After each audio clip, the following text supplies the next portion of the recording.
gitu ya, yaitu instrumen mengukur keefektifan, gitu ya. Nah, sehingga karena dia mengukur keefektifan, maka pengukurannya itu harus berdasarkan pada sistem reward, gitu ya. Semuanya itu diukur dari mulai dari bawahan, gitu ya, sampai pada atasan ya, terkait dengan kinerjanya secara jelas, ya. Dan juga juga dibutuhkan di sini adalah uh, elemen pengendalian sistem keuangan yang menyajikan dalam satu organisasi ya bagaimana reward itu berlangsung ya, serta ya bagaimana desain insentifnya ya. Maka dalam hal itu gitu ya, mengikuti definisi tersebut maka didefinisikan ya sebagai suatu gambaran yang jelas ya, tidak ambigu gitu ya, terkait dengan yang dilakukan. Termasuk di dalamnya adalah mendefinisikan kinerja dan juga berkaitan dengan pertanggungjawaban ya. Nah, jadi didefinisikan yaitu kecukupan terkait dengan kinerja dan juga pertanggungjawaban di sini ya. Nah, bicara sistem reward gitu ya, maka di sini ada positif dan ada negatifnya gitu ya. Nah, kalau dari sisi positifnya ya maka ada yang namanya sistem otonomi gitu ya. Kemudian dihargainya kekuasaan ya, power ya. Kemudian adanya peluang ya, di mana peluang itu terjadi karena adanya partisipasi yang penting dalam proses pengambilan keputusan gitu ya. Kemudian sudah pasti gitu ya, gaji meningkat. Oke. Kemudian juga uh, bonus meningkat ya, karena itu semuanya reward gitu ya. Kemudian juga opsi memiliki saham juga ada gitu ya. Kemudian juga opsi membatasi saham juga ada gitu ya. Kemudian juga berkaitan dengan price ya. Kemudian juga recognition ya, adanya pengakuan ya, setiap dilakukan adanya pengakuan dan nantinya berimplikasi pada reward ya. Kemudian ada sistem promosi ya.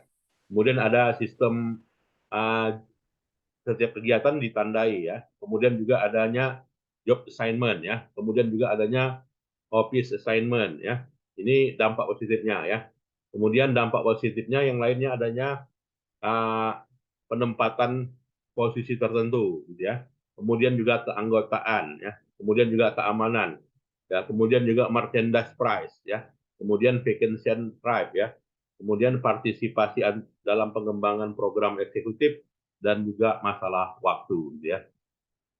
Nah, sedangkan dari sisi negatifnya di sini adalah dengan berlakunya sistem reward gitu ya, itu terjadi perbedaan gitu ya. Uh, yang terkait dengan pekerjaan antara pihak satu dengan pihak lainnya gitu ya. Kemudian bisa aja kemungkinan terjadi kehilangan pekerjaan gitu ya. Atau juga karena bisa juga disebabkan karena dengan sistem reward ada yang nggak bisa dicapai, ada yang bisa dicapai ya sehingga salary itu bisa zero gitu ya. Nah, ini. Kemudian juga bisa berkaitan dengan tugas-tugas yang tidak penting ikut juga dilaksanakan padahal nggak perlu gitu ya. Tapi karena adanya rewardnya maka dilaksanakan gitu ya. Kemudian juga berkaitan dengan uh, public atau juga private gitu ya.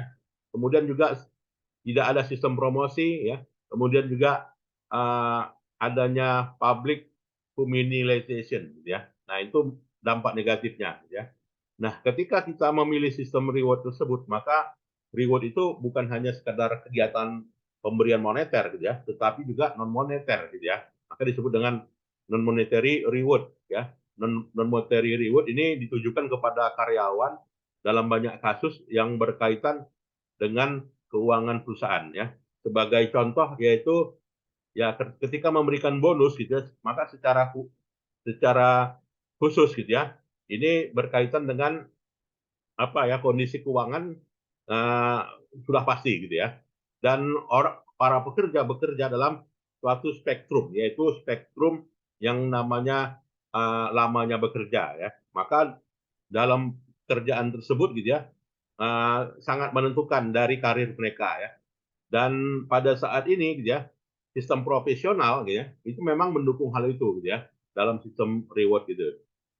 Kemudian juga dari dalam organisasi sistem reward itu udah pasti diakui ya, apalagi perusahaan yang berorientasi pada laba gitu ya. Jadi laba insentifnya bersifat moneter dan juga dalam bentuk kas atau juga dalam bentuk peningkatan yang lainnya seperti kinerja harga saham dan sebagainya. Nah, kalau bagi manajer bagaimana? Nah, bagi manajer itu punya ruang, yaitu ruangnya punya kekuasaan tertentu untuk otonomi, ya kan? Kemudian kewenangan tertentu, ya, kemudian adanya pengakuan. Nah, itu yang sudah dijelaskan pada tabel di atas, gitu ya. Kemudian apa sih tujuan dari sistem insentif itu, gitu ya? Nah, udah jelas ya bahwasanya sistem insentif itu ditujukan ya, pertama benefitnya adalah untuk pengendalian ya, pengendalian manajemen. Nah, jadi bicara pengendalian manajemen, maka yang pertama itu adalah berkaitan dengan the first informational ya. Jadi reward itu bagi karyawan yang memberikan suatu apa ya, suatu hal yang penting yang terkait dengan area tertentu yang berkaitan dengan biaya, kualitas, layanan, kemudian penilaian aset dan juga pertumbuhan gitu ya. Kemudian juga kita melihat di sini ya kalau rewardnya sistem moneter gitu ya, artinya yang disebut dengan monetary incentive gitu ya. Jadi uang udah jelas gitu ya. Jadi uang suatu bentuk yang penting ya sebagai reward. Nah, ya, terkait dengan kinerja. Jadi secara khusus di dalam level organisasi. Sistem insentif moneter gitu ya, tidak hanya berupa reward saja gitu ya, tetapi ada suatu hal yang lainnya ya. Jadi yang namanya adalah insentif. Nah, dalam terminologi ini disebut dengan monetary incentive ya. Jadi bagaimana monetary incentive itu asumsinya semuanya berbasis pada yang namanya performance ya, yang disebut dengan performance based salary increase gitu ya. Atau juga berkaitan dengan rencana insentif jangka pendek gitu ya, atau juga rencana insentif jangka panjang. Nah, jadi semuanya orientasinya berorientasi pada yang namanya performance ya. Performance ini bisa berupa jumlah penjualan gitu ya, atau juga meningkatnya harga saham gitu kan, atau meningkatnya volume perdagangan saham gitu, atau volume perdagangan penjualan gitu ya. Nah, ini indikatornya. Kemudian yang namanya monetary incentive berupa ya kenaikan gaji, ya, salary incentive, gitu ya. Kemudian juga dalam jangka pendek berupa yang namanya short term incentive, ya. Jadi banyak organisasi, terutama dalam perusahaan swasta, gitu ya, ini memberikan uh, jangka pendek insentif, termasuk di dalamnya seperti apa, bonus, gitu ya. Jadi kalau bicara bonus itu ada bonusnya 3 bulanan, ya, bonusnya 6 bulanan, ya, atau juga komisi gitu kan. Setiap penjualan misalnya dari nilai penjualan ada komisinya 1%, 2%, 3% gitu kan. Nah, itu merupakan suatu bentuk short term incentive gitu ya. Atau juga dalam bentuk yang lainnya. Jadi kalau di dalam sistem sistem rumah sakit gimana sih penerapan sistem rewardnya? Ya, jadi sistem medical system di sini keefisienannya diukur dari terkait dengan dokter ya, kemudian juga asuransi pasien dan juga hospital gitu ya. Nah, bagaimana bad customer service gitu ya. Nah, bad customer service dalam hal ini dihitung daripada berdasarkan pada financial incentive ya, terkait dengan jasa pelayanan ya, dan juga beberapa model-model pembayaran lainnya ya. Nah, itulah yang dikatakan dengan short term incentive gitu ya. Nah, long term incentive bagaimana gitu ya? Nah, long term incentive pada sistem apa ini ya, pada sistem insentif gitu ya, dalam jangka panjang ya, memberikan penghargaan. Nah, jadi bukan berupa ukuran uang aja gitu ya, tetapi ukurannya adalah berupa penghargaan. Jadi berupa award. Nah, itu ya. Jadi berupa award dan juga secara prinsip tujuannya untuk jangka panjang gitu ya. Bagaimana motivasi lah ya, alasan utamanya itu memotivasi karyawan. Jadi ada sekarang udah mulai lihat ya bagaimana PTA gitu kan memberikan award ya, karena itu semuanya apa ya, melaksanakan sistem pengendalian ya, salah satu rekomendasinya kepada karyawan yaitu berupa award ya, kepada karyawan yang sudah memberikan kontribusi kepada perusahaan dalam jangka waktu yang panjang ya. Nah, ini kemudian juga implikasi lainnya ya kepada saham gitu ya. Jadi berbicara sistem reward gitu ya, maka nantinya ada implikasinya ke saham juga. Ya, kenapa ke saham? Ya karena karyawan yang dalam hal ini apa gitu ya, bekerja untuk perusahaan diberikan hak juga. Haknya berupa apa? Memiliki saham itu. Ya, jadi memiliki saham itu berupa bisa membeli dari jumlah saham perusahaan ya.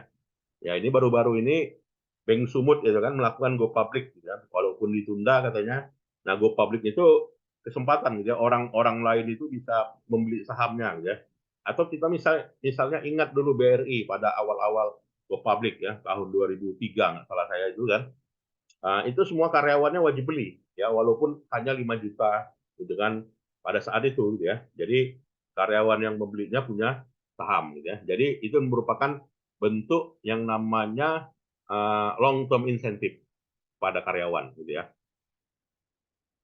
Ya, kemudian juga berupa pembatasan rencana saham gitu ya. Jadi karyawan yang eligible dibatasi juga. Jadi nggak semuanya membeli saham itu. Kenapa? Ya karena dengan membeli saham itu maka uh, hanya dalam periode tertentu saja ya.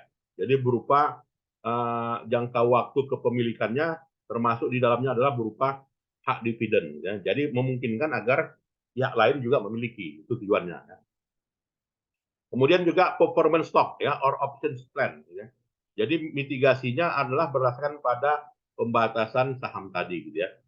Jadi kalau sudah dibatasi maka peluang orang lain juga punya proporsi yang sama ya. Nah, sekarang bagaimana desainnya? Desain sistem insentif ini. Jadi desain sistem insentif ini berupa formula ya, insentif formula ya, termasuk di dalamnya adalah uh, formulanya berdasarkan apakah berdasarkan bonus ya, misalnya bonus itu 13 kali, 16 kali gitu kan, uh, atau tidak ada bonus gitu ya. Nah, kalau di dalam perusahaan-perusahaan ya biasa itu kan lazim bonus ya. Tapi kalau pegawai negeri gitu kan nggak ada ya. Ya sistem ASN nggak ada sistem yang namanya bonus. Nah, ini ditentukan ya. Artinya berdasarkan pada insentif formula ya. Nah, ini salah satu model pengendalian juga yang banyak diterapkan di perusahaan-perusahaan pada saat ini ya. Oke ya. Kemudian sekarang bagaimana mengevaluasi kriteria insentif itu? Nah, jadi sudah diberikanlah haknya. Haknya berupa bonus dapat gitu kan, insentif dapat. Kemudian apa lagi? Banyak jenis-jenisnya. Maka diadakan evaluasi ya terkait dengan capaian itu. Jadi secara apa juga dilakukan penilaian reward tadi ya, terutama dari nilainya ya. Nah, jadi reward itu have no value gitu ya. Jadi tidak tidak apakah dapat meningkatkan motivasi. Nah, ini evaluasinya juga gitu ya. Kemudian juga evaluasi sistem moneter tadi ya, yang berupa pemberian uang tadi gitu ya. Maka dievaluasi gitu ya. Apakah pemberian uang tersebut gitu ya, ini berdampak langsung ya atau tidak langsung gitu ya. Nah, ini dia. Oke, kemudian juga dalam hal ini adalah apa ya, uh, grup reward ya. Jadi dalam hal ini grup reward di membentuk tim ya, atau juga membentuk grup gitu ya. Dalam hal ini bisa memiliki kelebihan. Ya kelebihannya di mana para personel dan juga para karyawan ya secara kultur bisa dikendalikan ya. Artinya apa? Kultur organisasi lebih mudah lagi dikendalikan. Nah, ini perlu dilakukan juga oleh perusahaan ya. Grup-grup reward itu ada ya. Nah, jadi kesimpulannya adalah sistem insentif ini penting ya. Sistem insentif ini penting dan bagian dari secara langsung ya terhadap mengelola manajemen sumber daya manusia ya, berkaitan dengan juga kepegawaian perilaku ya. Kalau nggak ada sistem reward ya maka nggak ada motivasi ya, nggak ada pengaruhnya kepada perilaku karyawan ya. Jadi reward ini ya secara umum ya bisa dapat mengukur kinerja secara subjektif ya, secara subjektif evaluasinya dalam banyak bentuk ya. Dan secara umum dipercayai sistem reward moneter masih yang terbaik ya. Kenapa ya? Kalau kita dapat bonus kan beda ya. Karyawan bagian penjualan semangat gitu kan, atau juga manajer bagian penjualan semangat untuk melakukan penjualan. Nah, itu dianggap bahwasanya reward sistem moneter lebih unggul ya dibanding dengan sistem reward ya. Jadi insentif berupa monetary lebih besar manfaatnya dibanding dengan sistem reward ya. Nah, itulah yang bisa kita ambil kesimpulan ya. Maka perusahaan yang menerapkan sistem insentif ini maka dapat merupakan bagian dari salah satu pengendalian yang ada di perusahaan. Itu yang bisa kita simpulkan ya. Silakan kalau ada yang mau diskusi. Ada? Ya, kalau nggak ada, itu saja ya perkuliahan kita. Dan dipersilakan difoto kehadirannya ini berapa orang? 13 ya, 12 ya.